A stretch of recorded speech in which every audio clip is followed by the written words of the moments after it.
Hello, Southside Church. This is Dwayne Hamby, Pastor Dwayne, and we really appreciate you tuning in to Celebrating Good News. As you know, this is one of our programs that we started during the shutdown, and so many of you responded to it, and people keep watching. You keep watching, we'll keep doing them. So we're going to continue doing them. Now we're going to start moving them to Thursday nights, so look for that. Thursday nights at 7 p.m. But we've had one of the reasons we started doing this is because so many of us were shut down. We're sheltering in place. And a lot of the people that we wanted to have at our church were sheltering in place. And people are learning Zoom and learning how to do this digital stuff. So we thought we'd just take advantage of it. So we've had so many good guests over the few weeks. And I'm so thrilled today to have my friend Russ Lee. Many of you have heard Russ. Russ is the voice of New Song, the group, behind some of the songs that you know that are on the radio so much. Russ also has a solo career and some songs out. And also, when I first met Russ, Russ was in Truth. No, actually, I first met you in New Song, but when I first heard you sing, you were in Truth. I was just an observer back then, but there we go. Met Russ back in, I guess, 98 when you came to youth conference in Gatlinburg. So that's right. Thanks for being here, Russ. Oh, glad to be here with you guys. And God bless you during all this craziness. I'm glad to see someone focused and pointing ahead and pointing Godward through all of this mess. That was wonderful. And I hope your folks will be encouraged and blessed by our time today. Yeah, me too.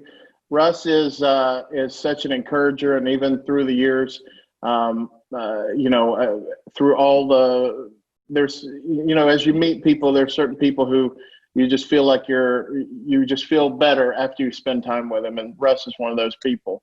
Oh, thank you. It may be because he's from Cleveland, Tennessee, right? That's part of it. Yeah, I looked that up. I think that's called friendship. It's you see a lot of it in the Bible, so that's why I was trying to do it. Yeah. So when I first met you in '98, I think that was one of the instant bonds that we had, is that we were in Cleveland and you were from Cleveland, and so we just always connected through the years, and Russ was our kids loved having New Song there. We had you guys back several times, and then we'd go see you every chance we got. Yeah, we've run into each other a lot, and you and I have we've professionally and personally just stayed in contact, and I appreciate your friendship all these years and your encouragement. I know there have been several times over the years we would be at a Christian music event, and we would pass each other in the hallway because you're working and I'm working, and we always take a minute to say hello and visit. And so just love you and your family and your ministry. And I'm always excited to see what you're up to because you're always into something, but it's always good. So I appreciate that. So about you, because there are a lot of people today who get into things that are not so good. Yeah. So I appreciate you. You're trying to do good stuff, and I appreciate that so much. And you're such an encourager, good friend. As part of it, this is one of the great gifts of what I do for a living. Some of it's really hard. I realize I've spent about in the last 35 years, I've spent almost half of it sleeping in a bunk on a bus, and that's definitely not a rewarding part of what we do. But the relationships that you build through years with people who have the same heart and desire, and sometimes you've been running the race for a while, and you look to your left or your right, and there's someone who's kind of running the same race, and they're kind of in step and stride with you. And I've always kind of felt like you're one of those friends for me. So I appreciate our friendship, and I'm excited about what the Lord's doing in your life and with your family. Yeah, your church. Thank you. Thank you.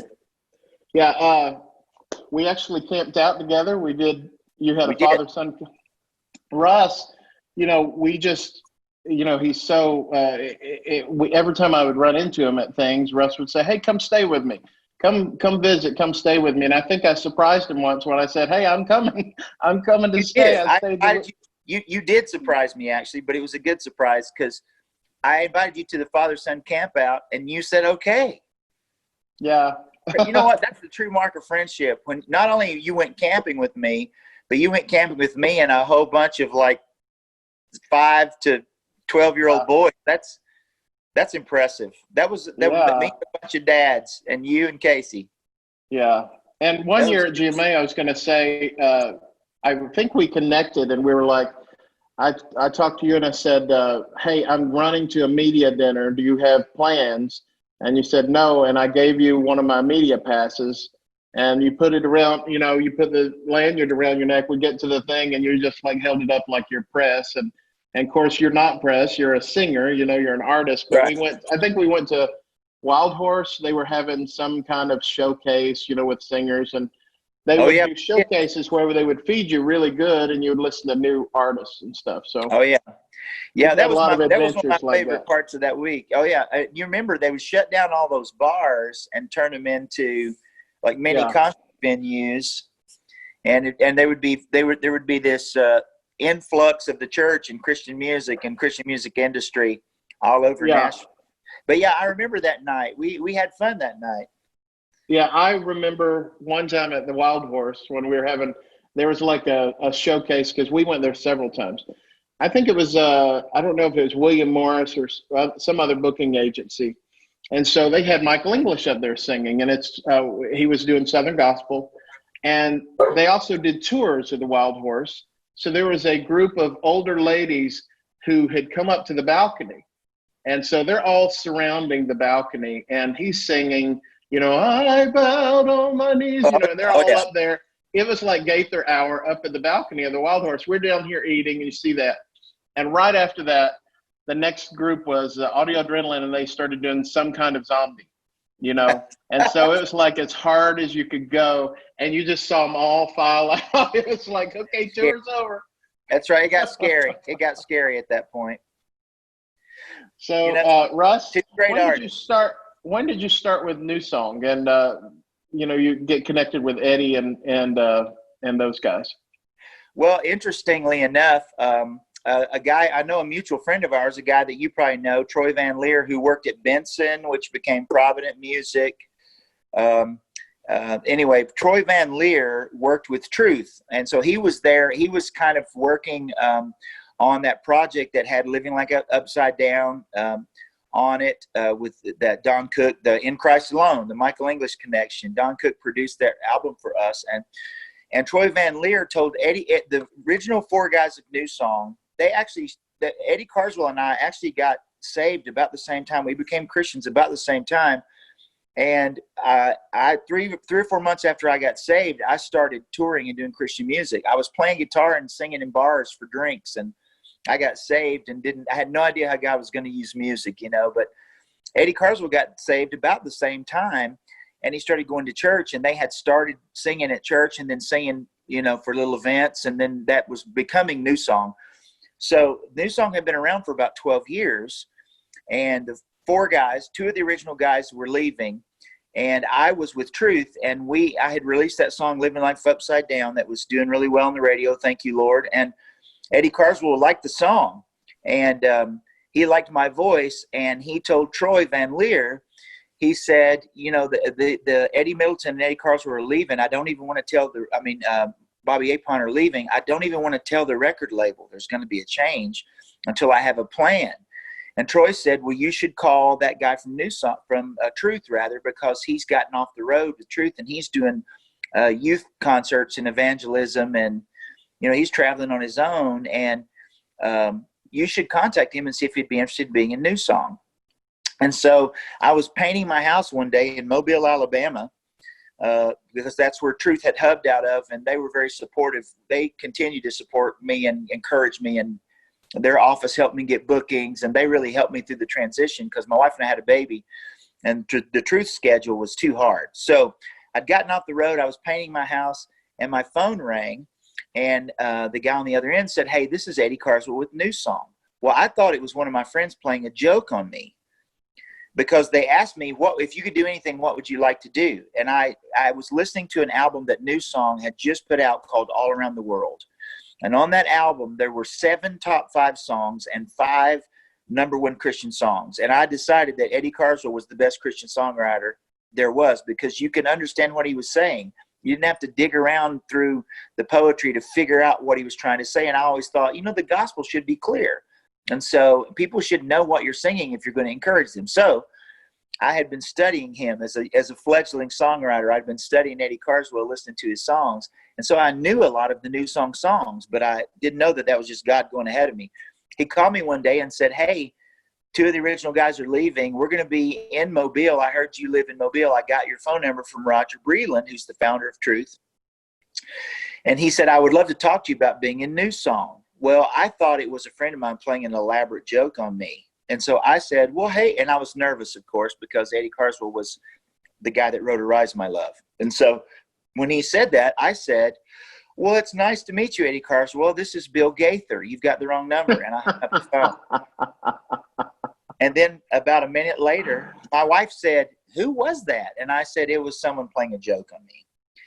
And about a minute later, the phone rang again. About a minute later, the phone rang again, and I picked it up, and the guy on the other end said, don't hang up on me. This is Eddie Carswell from New Song. And I said, all right, if this is Eddie Carswell, just tell me some songs you've written.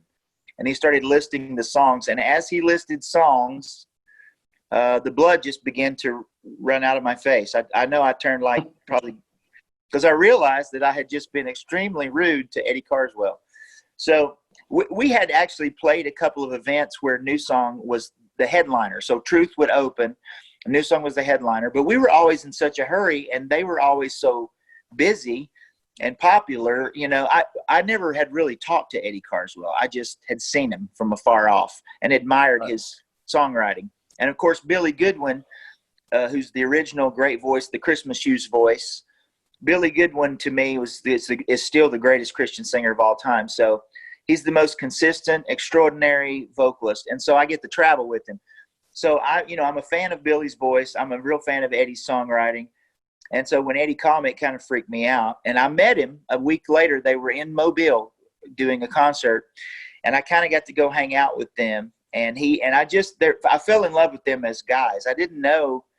It seemed to me like New Song was kind of coming toward the end of their career, which is hilarious because it was, we're still going. But we met and talked, and it was like, my 2 older brothers or something. I don't have older brothers, but they were just so down to earth and so authentic, and so they were not what you would assume someone who was that popular would be. There was no pretense. They were just funny and kind, and I just had a great meeting with them. And Eddie and I continued to talk a couple of weeks, and my wife, and he asked me to pray about joining New Song, and I said, well, I don't know. My wife she's really sacrificed. She's been on the road with me, for a few years now, and I would love to just settle down. And I said, will you just pray that God will speak to Mary about it? And my wife sat me down and said, I feel like this is a door the Lord's opening up, and you should walk through it. And so I got on the New Song bus in 1993. I was with Truth from 1990 to 1993. And then in 1993, I got on the New Song bus, and I stayed there for 5 years. And then I had 3 small children during that time, and I had 2 kids and 1 on the way. And my New Song schedule was just too intense for my family. I felt like my family was suffering. So I got off the road with New Song and did a few solo projects and a couple of solo albums with Capitol and with another label. And because it gave me more control over my schedule. Right. And then in 2009, Eddie Carswell, we remained friends. They supported me, I supported them, and we stayed close friends. And in 2009, Eddie Carswell called me and said, why don't you just get back on the bus and help us finish this thing well? And at that point, I had literally done so many bizarre things. I'm kind of like you, Dwayne. I find my hand in lots of stuff. I'd gone to Iraq a couple of times. I'd gone to Okinawa, to Germany a couple of times. I'd done a lot of international ministry. I've taken my family, as you know, and literally traveled around the world, giving away concerts in third world countries. I'd done all these great, exciting, amazing things. And then I came back to my church that was growing, and there was an explosive growth at our church. It was wonderful, a real move of God. And my pastor asked me to help them build a worship program. And so I was on staff at that church, and I had been there for a couple of years. And then Eddie Carswell called me and said, "Hey, I appreciate you helping me write songs. Won't you come back and help me sing them and pray about it?" And my wife said, "That's what you're made to do. These are your friends. And when, you always enjoyed it, and relationships are so much more important than we realize. And times like these remind us of how important those things are." So in 2009, I got back on the New Song bus, and until COVID, I was still there. So I'm hoping maybe in August we're talking about maybe cranking it back up, but that's kind of how it started, and then I took a pause in the middle, not from ministry or from life or music, but a New Song pause, and then got back with New Song in 2009, and we've had a great time. It's been amazing ever since. One of the cool things about New Song, I think, and you hit it with, I remember New Song from Marietta days. Oh yeah. Eddie sent me, or somebody sent me, one of their LPs. I think it was maybe Trophies of Grace. Oh yeah, sure. We were looking at groups to have in for our church. We did a concert ministry, and when it was the four guys. Right. And the cool thing to me about New Song is just the constant reinvention. And not the, like you're not just still doing all the Trophies of Grace stuff, even though if you update them, and even Arise My Love has been updated. But a few years ago when I saw you at Winterfest and you gave me the CD of like some of the newer stuff that you guys have recorded, that's good stuff. And it's modern. It's not, I think that's a talent that people are able to keep reinventing and stay relevant, and we're trying to do that. We're not just music creators, we're fans of great music, and as we put Winter Jam together several years ago, and we learned from younger artists musically. And we write with people that are a lot younger than us sometimes. It really helps you. It's kind of like, you've heard your grandparents say kids will keep you young, Right. Yeah, that's right. And so, but it's true. I mean, we love great music, and it's exciting because, as I was watching, this is a strange caveat, but I was watching a documentary about baseball because I love baseball and I miss it. It's my favorite. Go Braves. That's not Alabama. That's the Atlanta Braves. But anyway, I was watching a documentary, and they were talking about people saying that Walter Johnson in the early 1900s was the fastest pitcher who ever played the game. And then, Sandy Koufax came along, and Bob Gibson came along, and then Nolan Ryan came along. And then Aronis Chapman a couple years ago threw a fastball that was 105 miles an hour, and that's the fastest pitch that had ever been clocked. But when Sandy Koufax pitched, and he was pitching in the upper 90s, it was the fastest pitch that anyone had ever seen, and you just couldn't hit him, And then Nolan Ryan came along, and he threw a little faster. He peaked 100 miles an hour. And I say all that to say, artists that grew up listening to New Song, they take what we did that inspired them, and they do something better. And so as we listen to them, we can actually learn something from them musically because they're always pushing the envelope. You know what I mean? Yeah. They're always pushing the envelope. It's like years ago when Dr. J was the star of basketball, and no one thought there would ever be anyone better, or Kareem Abdul-Jabbar, or Bill, Walton or whatever. And then or Larry Bird or Magic Johnson. And then here comes Michael Jordan, right? So It's amazing to me that we forget that music is the same way. It's changing. It's, for lack of a better term, music is evolving because people experiment with things, and we're trying not to get stuck in the boundaries that we always create for ourselves. You know what I mean? Right. And so we rehash the songs that we love. Arise My Love was never a number one song. It launched on Christian radio, and it made it into the top 20, I think, barely. And then it disappeared, from Christian radio. But every church in America has sung it. And so Arise My Love had its own agenda. And the Lord had an agenda for Arise My Love. And so we really can't go anywhere without singing it because people get mad at us. So we've had to reinvent it, We've had to say, okay, how do we take that song and that message and make it more current, Right. So, I think that's been the secret, Dwayne, to us being able to continue is we listen to artists and say, man, and we work with amazing people who help us stay current musically because we enjoy, we like current music. Yeah. Another thing I think is really cool, and I know you do this because you do this with me. You're an encourager and a mentor, but you being on the road with all those artists on Winter Jam, I know that you're able to encourage them.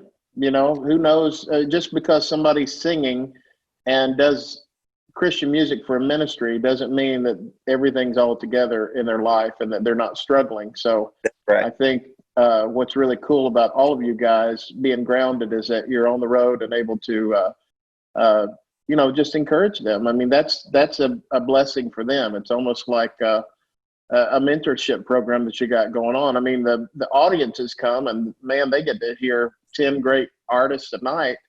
But behind the stage, those artists have a community like they wouldn't have on a normal tour. That's true. You're right about that. And a few years ago, as you know, because you've met him, we travel with the tour pastor, and we always have a speaker on Winter Jam who functions as kind of an assistant tour pastor to our tour pastor. But our tour pastor, Dr. Bobby Joyner, he's a coach and a mentor and an encourager. He's one of the greatest encouragers I've ever met in my life. And he spent his life doing youth ministry, coaching the students. He's a state championship coach, basketball, softball, girls softball. He's a brilliant athlete, but he also is an amazing man of God who it really encourages, and he's a prayer warrior. And so a few years ago, we asked him to come out for a couple weekends, and just because he was a friend of New Songs and he was our pastor, we would have him out with us a lot to come and just spend time with us and encourage us and speak into our lives and, hold us accountable. What do you see if you're out with us for a week on the road? What are some things we need to be careful of? What do we need to work on? Because we all need accountability. It's very difficult to give someone permission to speak honestly into your life. And it's hard to get someone to speak honestly into your life, frankly. And Bobby Joyner does it graciously. And so after having Bobby, having him with us, and we started Winter Jam and it started growing, and we thought, we should bring Bobby out, but he wouldn't come because he said, no, you guys are gone too much. I'm not going to do that. And so we said, well, what if you come out for one weekend and just see what it's like? And he came out, and to be honest, Dwayne, his ministry that time was so powerful, and he saw it, and the Lord did it, and we all saw it. So we just said, you know what, we're not going to do Winter Jam without you anymore until you can't do it.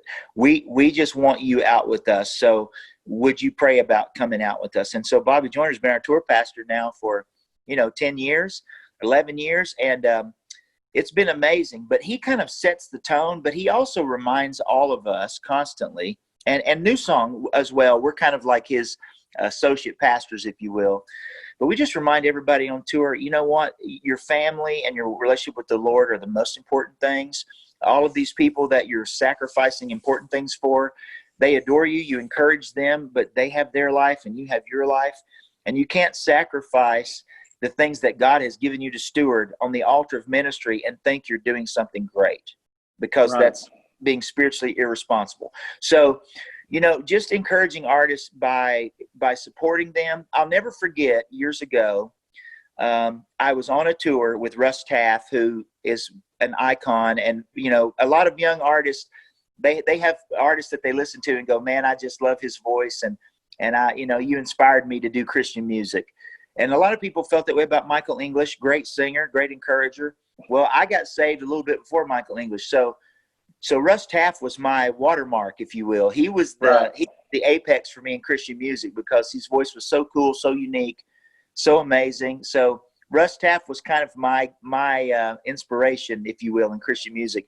And so when I got to tour with him, I was a little giddy. You know what I mean? Like, I was a little nervous, and I was giddy, and I was, I couldn't tell you how I was nervous. I was in awe of him.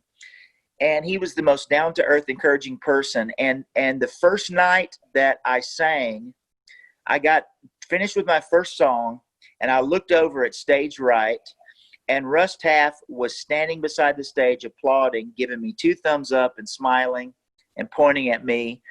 and he kind of just he just stood there and encouraged me, and it left an impression on me. It left a deep impression on me, and touring with him also did, just because I realized he was so non-pretentious and so over his career, and he had decided that he was going to focus, instead of focusing on his persona, he decided to focus on encouraging those around him. And is it powerful? And and so all the guys in New Song, we're like that. We tell people that tour with us, hey, if you're out here, we're here to not just to minister with you, we're here to minister to you, and we're here to stand in the gap for you. I can't tell you how many times we've had opportunities to help people beyond what happens on the stage, to help people with family situations, to and to be honest, Dwayne, as you know, it sets a precedent for those artists, because one day they're going to be us.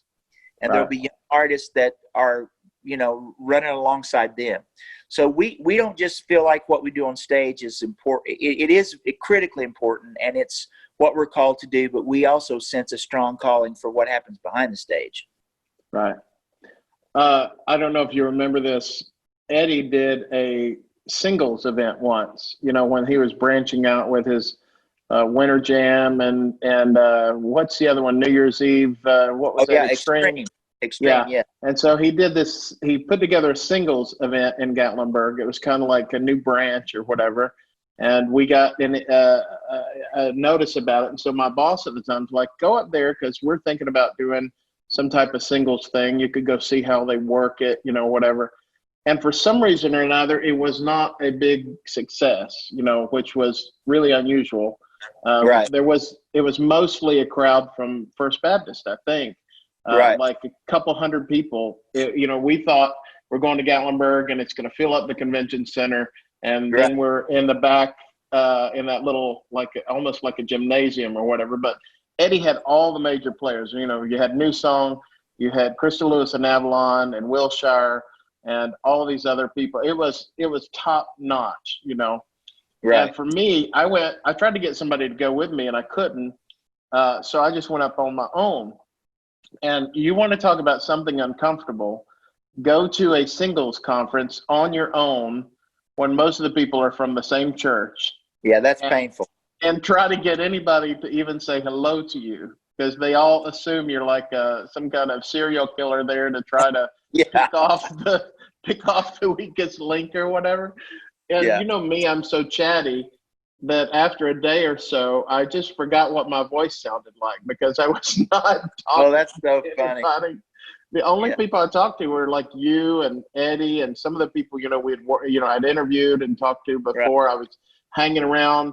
The musicians, it looked like a hanger-on, but the reason was those were the only people I knew. I started up a conversation with some lady who was sitting beside me, in one of the classes Johnny Hunt was teaching. And I just turned to her and I was like, that was a good class or whatever. Just barely, just trying to, again, talk. Just human contact. Yeah. And she's like, my friends are over there. Hey, like, hey, you know what? What do you do? Like we most of the time, Eddie Carswell has an idea. It's a good idea, but every once in a while, we try something and go, we need to work on this a little more before we launch it. But we've really tried to focus. Eddie does senior adult conferences that are great, and we do. New Song does Extreme, which is going great. And we do Winter Jam, and those things work. And we even do a Summer Extreme that goes really well, usually sells out. It's a smaller event, but we try, over the years, we tried several things. The important thing is not trying and failing. It's trying and failing and then trying something else. That's kind of how people ask me, how in the world have you guys stayed on the road so long? Because as you know, a bunch of people you and I know that we've toured with through the years, that you've enjoyed friendships with, a lot of those people, they come and they have their moment and then they go home. And I think, you hit the nail on the head. We try to stay relevant, but we also, we love, we want to invest in the people that are coming behind us, whatever that means. Right. And so that's why I think Extreme, and we want to bring people to them that, we're going, hey, if my daughter, or, for Eddie and Billy, if my granddaughter, it was going to this conference, what would be the best thing for her? not for me, but for her. And I think that was the big difference in the beginning, because we used to play a lot of conferences, and and in those conferences there would be like one very safe musical moment, and then an entire 2 or 3 days of preaching at kids.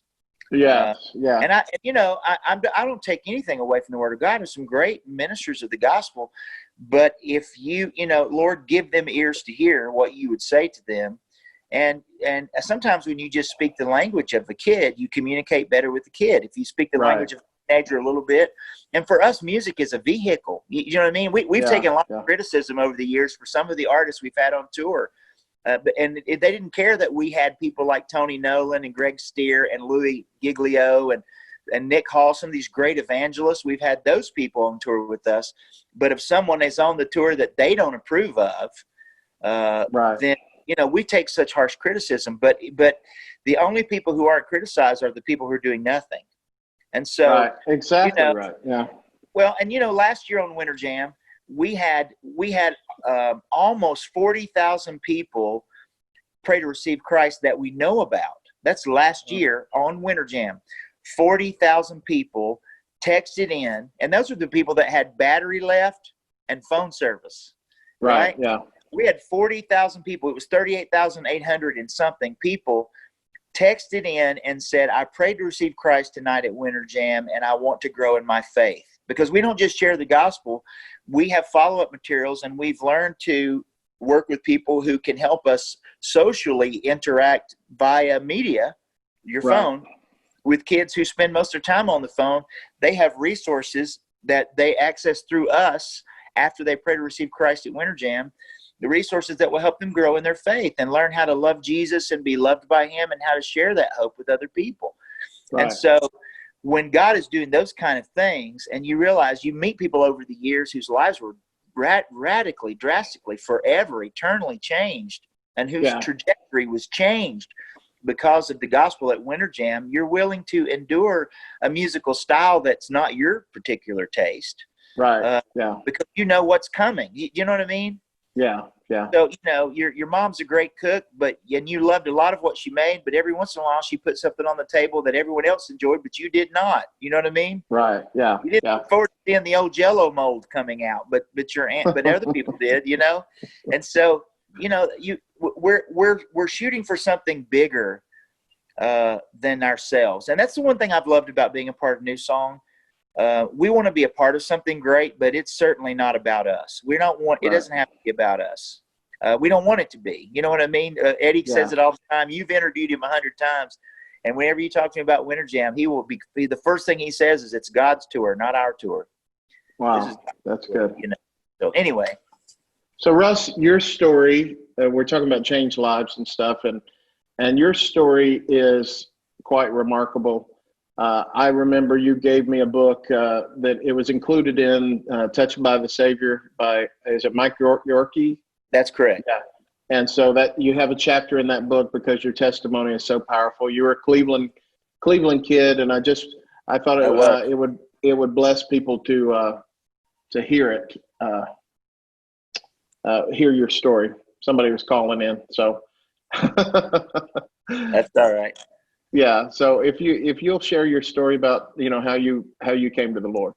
Sure. As you know, Dwayne, Cleveland is kind of a sleepy little church town, but I grew up I came from a broken home, and when you hear those words broken home, you always think that the parents, that there's two households and two sets of parents. My home was broken on the inside. My parents were together when I was growing up, but my mother was mentally ill, and she was in and out of mental institutions. And my mother was adorable and sweet, and she loved the Lord. When my mom was with it, she was amazing. But she suffered from a mental disorder, and she had no control over it. And so there were times when she didn't recognize us, and times when we didn't know where she was, and but thankfully she wasn't harmful to herself intentionally or anything like that. But as kids, as my mom got older, it became more pronounced and it happened more frequently. And as a 13-year-old boy, My dad tried his best to hold us all together. As a 13-year-old kid, my dad brought alcohol into our home for the first time. And I know alcohol is a very controversial issue these days. But for us, that was the beginning of the end, because my dad was really trying to deal with the stress of 4 kids that were depending on him and a wife who didn't recognize him half the time. And so my dad brought alcohol into our home for the first time, and my mother overreacted and panicked, and it was very terrible. But my dad basically said, "I'm the king of this castle, and if I want to drink a cold beer on my day off, it's my business." Well, we all know that's true, but what looked like an oasis for him became a prison for us, because in less than 2 years, my dad was an alcoholic. And so now I had 2 extremely unstable parents. My dad was a bad alcoholic, and he drank, and I was the oldest of 4 kids. And so I always thought that if I had money, that I had security, because we never seemed to have any. I never knew when I was getting off the school bus if I was going to have electricity or food, if my mother was going to know who I was, if my dad was going to be, at home, or it was very unstable. And as firstborns, we like stability. And so it was a very difficult situation. And when I was 13 years old, I started working for a neighbor on a regular basis, so that I could make money, so that I could buy food if my parents didn't have money. And so I always thought that money would make me happy. Well, I also had no accountability, as you can imagine. So at 13, I started using drugs recreationally. At 15, it got a lot more serious. By the time I was 17, I was a drug dealer. I wasn't a drug addict, but I was dealing drugs. And I wasn't like, people always, when you say that, they imagine like an episode of LA Law or something, or I wasn't with the cartel and all that kind of stuff. I was just a low key, small town, drug. I was dealing drugs, and I was playing guitar in a bar band for drinks because I could sell drugs at the bar, and they snuck me in. I was underage, and, but I didn't have any accountability, but I also didn't have any purpose in my life. And I spent a lot of time wondering why I was here. What in the world was I even born for? Like, does God hate me? If there is a God, does he hate me because of my situation? And so as a 17-year-old kid, I realized, number one, I didn't want to sell drugs the rest of my life, even though, at that point, I was working as kind of a cover. I was selling drugs. I had the car I wanted. I had the girlfriend I wanted. I had the musical equipment I wanted. I had all the things that I checked my list off, if you will. It was a little list. I was a teenager, but I checked my list off, and I wasn't very happy. And I realized that my life was empty, and I was chasing the wrong things, because I would play at these bars, and I would see guys that I had looked up to in high school, that our football team was the state championship football team. And these guys were like leaders in our communities. And some of these guys at this bar, they would come and drink and dance with women and flirt with women. And I knew they had a wife and kids at home, and it was a small town. And so I just thought, this is just not what I thought life was going to be like. This is not what I want from life. And so one night I was driving my car home, and I was listening to the Rolling Stones sing "I Can't Get No Satisfaction." And I realized that what I was looking for was satisfaction. It was funny, because God used the Rolling Stones. It can happen, because he used the Rolling Stones to just remind me that he was there, and that what I was looking for, I was never going to find in things.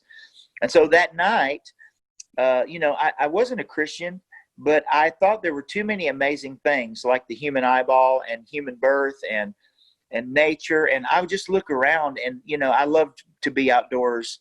You joke about being the indoorsy type. I like air conditioning, but I also love the outdoors. And, I would go sit in the woods and hunt a lot. I hunted a lot as a teenager, just to try to escape, frankly. But just the way that nature moves and the rhythm of the world and all of that stuff was so intriguing and amazing to me. I thought, there's no way this happened by accident. And so I knew in my heart there was a God. You know what I mean? The heavens and the earth were declaring his glory, but I didn't know that's what it was. And so one night in my car, I just turned my stereo off, and I said, look, I honestly prayed sincerely for the first time in my life. I'd grown up with my grandmother and mother teaching me God is great, God is good, let us thank him for our food.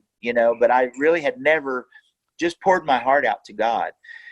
And in the car that night, I said, God, I don't know who you are. Tearfully, I said, I don't know how to find you, but if you're really God, maybe you could find me. And if you could just show me what I'm supposed to do with my life, what do you want from me? Basically was the prayer. It wasn't beautiful. I tell people all the time, I wasn't even looking for Billy Graham's Jesus. I didn't know who I was praying to. I just thought there has to be an answer.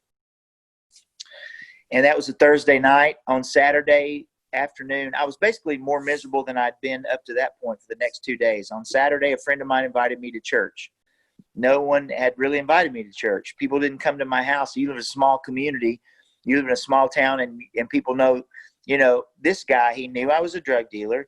He knew what my life was like. His life was not like that. But he came to my house, invited me to church, and told me that he had become a Christian. And he told me that when he started thinking about his life and what was missing, and his family was affluent, and he was very successful, and he was, a good-looking guy with a beautiful girlfriend and a new car and very responsible. And he told me, he said, I realized that my life was empty, and I was looking for something that I couldn't find. And he said, in my mind, I saw you as a little kid quoting John 3:16. Well, Dwayne, I had forgotten that as a child, my mother sent me to vacation Bible school, probably to get me out of her hair a few weeks out of the summer, Right. And I had learned Bible verses, but I never really, it was like 11 or 12 inches from freedom. But I'd learned Bible verses to win prizes at vacation Bible school and to get cookies and Kool-Aid. But I had never really understood what I was saying. And my buddy stood on my steps and quoted John 3:16 to me and said, you're the first person that ever told me that. And he said, Russ, I found out Thursday, which is the day that I started praying. He said, I stopped and talked to Bill Walker. He was the pastor of Hopewell Baptist Church in Cleveland, Tennessee. And he off Georgetown Road, old Georgetown Road. He said, Russ, Bill Walker was a customer of his family's business.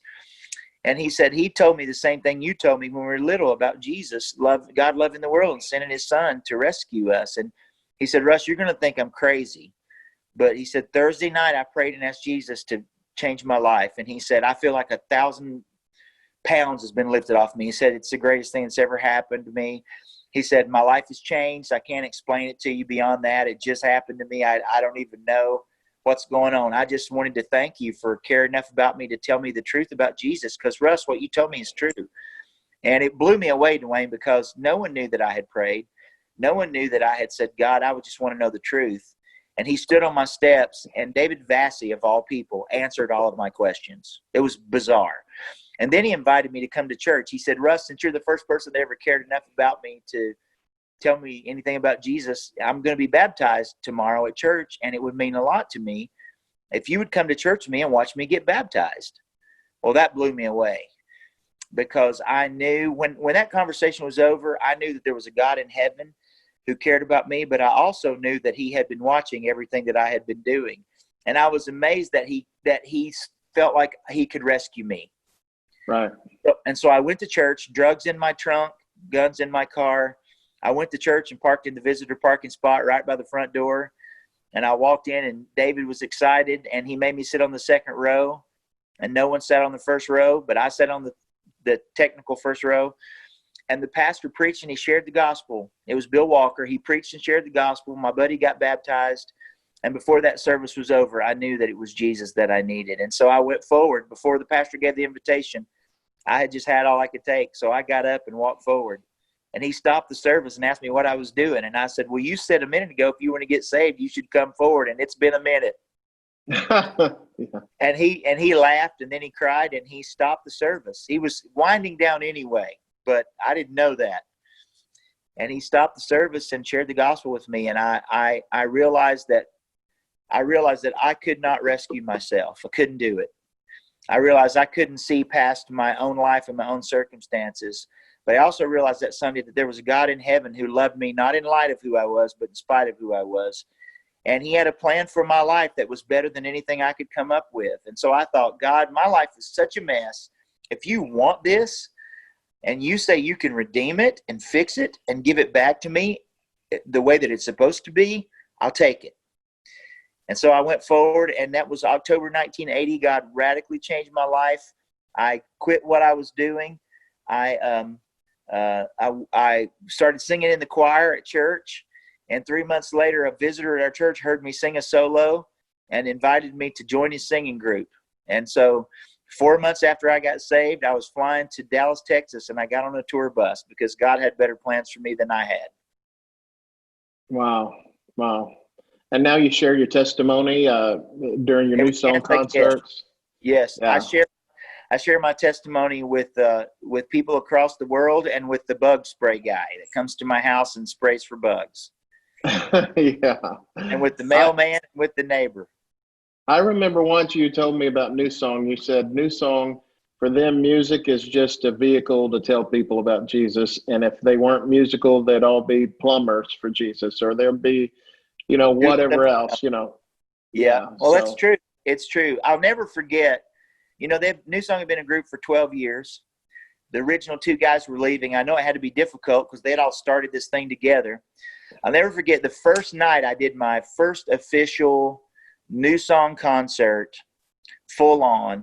And the end of the concert came, and I shared the gospel that night. And about 30 or 40 people raised their hand to receive Christ. And I was blown away, and I was blessed. And I looked over to my right, and Billy Goodwin was weeping as people were getting saved. And man, it just blessed me so much. And I thought, I have joined the right group of guys. Right. And they've continued to do that. Over the years, here we are, years later, Billy still says to me, boy, thank you for staying true to the Lord. Thank you for sharing the gospel, Russ. Thank you for, boy, God sure using you to share the gospel. Don't ever stop doing that. Even if New Song stops, don't you stop doing that. It's so encouraging to travel with these guys and to know that their heart is still ministry. Yeah. A few years ago, we had a meeting about Winter Jam, and Eddie and his son Jake, who helps us manage Winter Jam, and Billy and myself and Roy Morgan and Gary Gentry, those guys at Premier Productions. We were in this meeting, and one of the guys said, "Hey, I've been timing the night. We've been setting a clock because we have to stay on a tough schedule every night because you can't get Skillet or David Crowder. You can't get those guys on too late, or people have to go home. So we have to stay on a tight schedule." And one of the guys that was in leadership said, "Hey, I've been looking at the numbers." I think it was our tour manager, actually, Paul Hendricks. He said, "I've been looking at the numbers, and did you guys know that every night the offering goes 3 minutes longer than the invitation?" And that's the night that happened was the last night it ever happened. And Eddie Carswell said, "We don't ever want to hear that again. The offering for Winter Jam we should not spend more time on the offering than we do on the gospel. We're not doing that ever again. So let's cut whatever we have to. I'd rather not take an offering than," he said, "I feel like that's out of balance." So, that kind of minutia, that kind of integrity and management ministry is one of the reasons New Song's still around. Yeah.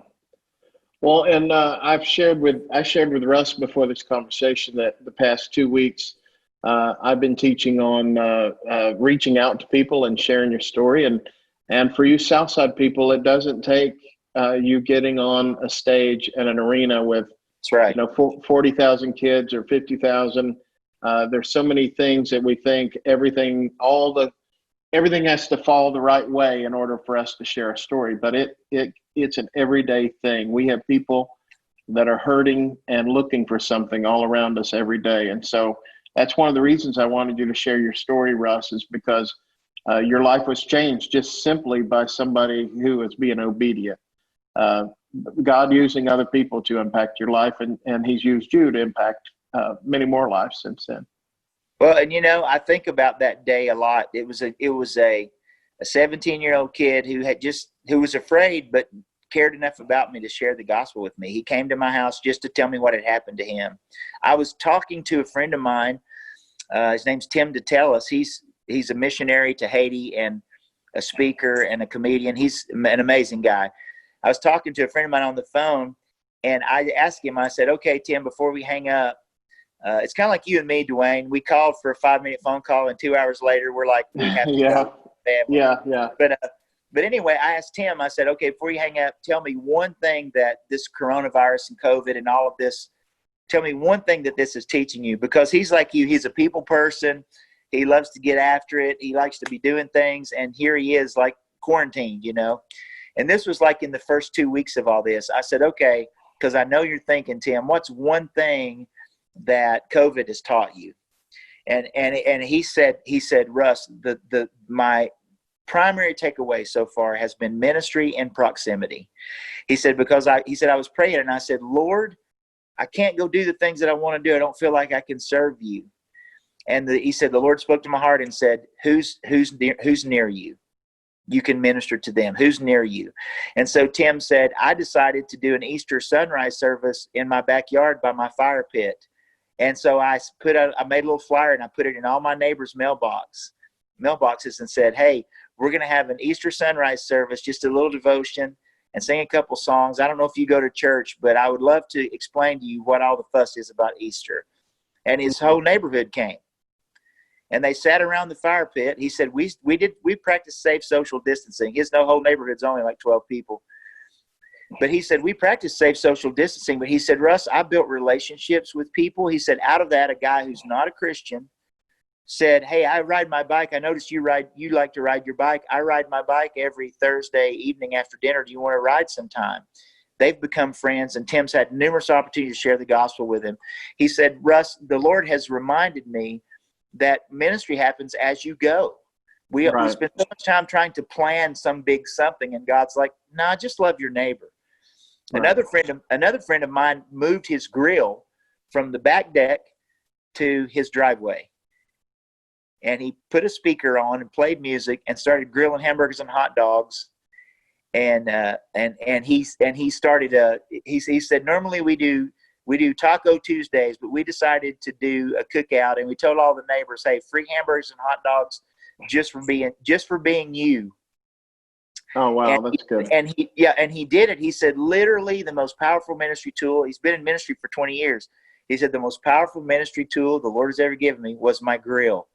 Because I moved it from my back deck to my front. You know, he lives on a cul-de-sac. And he said, and just the smell of hamburgers and hot dogs and the music playing and my kids playing in the front yard, my neighbor's kids started coming. And he said, now we have like 20 people that gather. On Tuesday evenings after work, we all gather and sit in chairs around in my driveway. So, you know, how creative do we have to be? I know you have people at your church who want to serve the Lord, but they don't know what to do. There's so many things we can do to be Jesus to people.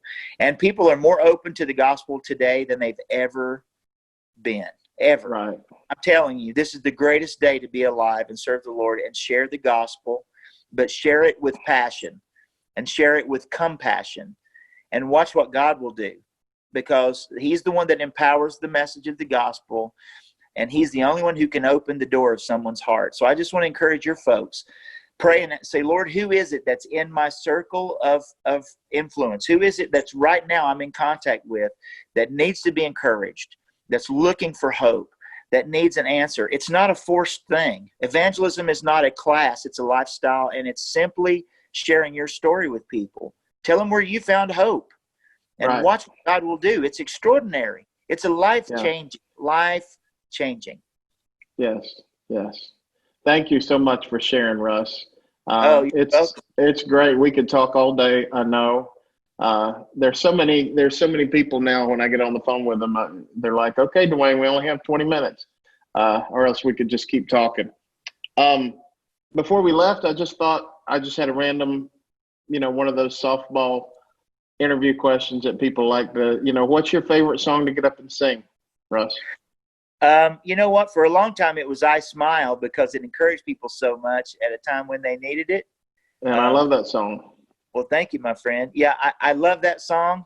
But, it's, I'll be honest, Arise My Love never gets old. Yeah. It never gets old. Lately, though, the hit song at my house, my granddaughter and her mom and dad have moved in with us for a little while. We're all kind of getting assimilated to a new area. And my 2-year-old granddaughter's living with me now. And so lately, the hottest song at our house has been the Hokey Pokey. It's a classic. It's timeless, the Hokey Pokey. That's right. Yeah, that's good. Timeless. And so my granddaughter, she absolutely is adorable, and she loves her Hokey Pokey. Right.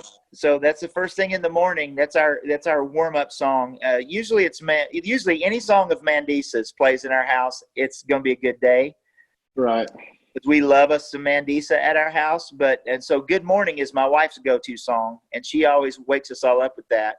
But lately it's been trumped just a little by the Hokey Pokey. Yeah. It's an old song, but Living Life Upside Down never gets old. That is just such a great, powerful song.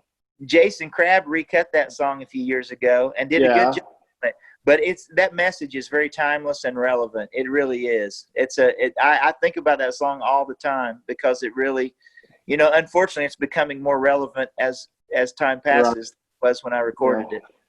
Yeah, I think on a message board the other day, somebody, when they were talking about you, and they said, If You Could See Me Now was like the funeral song forever until I Can Only Imagine came along, and now everybody does I Can Only Imagine, but there for a while. Didn't you say you were like the funeral singer? I was. The wedding thing? I was. I really was. As a matter of fact, it was really bizarre because right after that song came out, I was in Orlando at Disney with my family. I was on my way to Disney with my family. We were eating at a restaurant, and they were showing on the TV at the sports bar not far from us, Payne Stewart's funeral. Do you remember him, the great golfer? Yeah. And they were playing singing If You Could See Me Now with Payne Stewart with a picture scrolling, a tribute to Payne Stewart. And man, it blessed me so much because, I heard Michael W. Smith say he loves writing songs. One time I heard him say, I love writing songs because they outlive you and they go so many places you can't go. And that was true that day. If You Could See Me Now is one of those songs that's really been a blessing to be a part of. Yeah. Well, thank you, Russ. We love you. Southside loves you.